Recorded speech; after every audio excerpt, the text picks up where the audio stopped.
had once had a wonderful wife.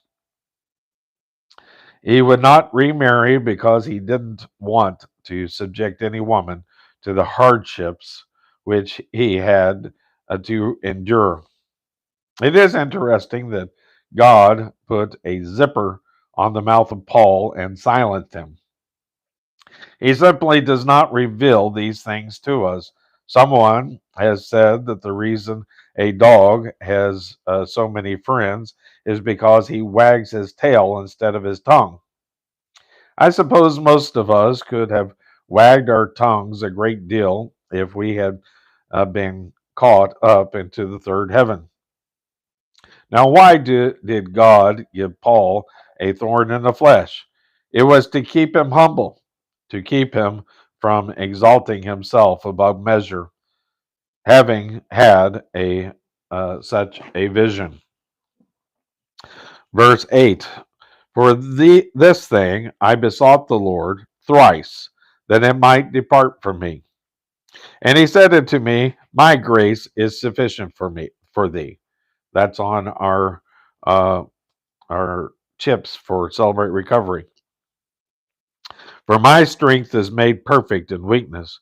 Most gladly, therefore, will I rather glory in my infirmities, that the power of Christ may rest upon me.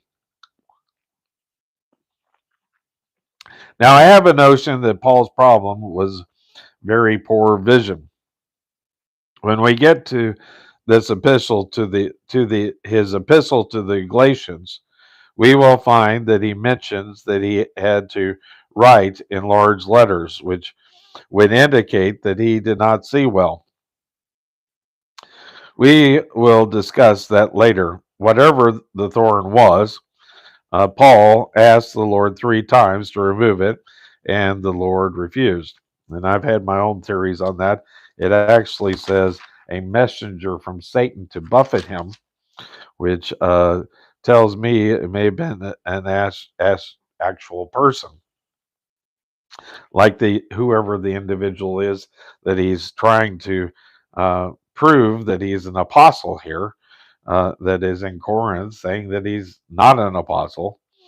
Uh, anyway, whatever the thorn was, Paul asked the Lord 3 times to remove it, and the Lord refused. The Lord heard him the first time, and the second time, and the third time. It was not that the Lord did not hear his prayers, it was that the answer of the Lord was no. Sometimes you and I keep asking the Lord for something to which he has already answered no. If he doesn't give us what we ask for, we think he has not answered our prayer. More often than not, his answer to my prayer is no. And eventually, I discover that his no was the best possible answer he could have given me. He said to Paul, my grace is sufficient for thee. He said he would not remove the thorn, but that he would give Paul the grace to bear the thorn. That is the wonderful thing about it all. My strength is made perfect in weakness. In other words, it was obvious that in Paul's ministry, that he was so physically weak that the Spirit of God was empowering him. Most gladly, therefore, will I rather glory in my infirmities, that the power of Christ may rest upon me. This was Paul's response to the Lord's answer. Paul would glory in his infirmities and not in the fact that he had a vision. That is something you might turn over in your mind the next time you hear someone tell you about a vision they have had of the Lord. It probably would be better if that person had a zipper on his mouth.